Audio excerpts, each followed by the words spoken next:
Hello and welcome back to SkillWeb.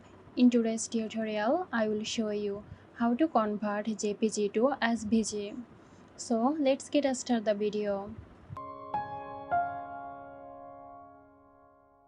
Open your web browser and search for JPG to SVG. Scroll down a bit and click on this Convert IO website's URL. Once you are on this website, you can choose your files from different options. Choose the one you prepare. Find and select the JPG file. Click on Open. After that, click on Convert. It may take some time. When it's done converting, click on Download. So that's how you can turn your JPG file into SVG file. I hope this video helped you out. Stay tuned for more helpful tutorials here at SkillWeb.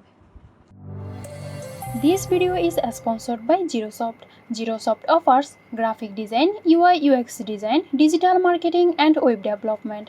Elevate your brand with Girosoft today. For more details, check the description box.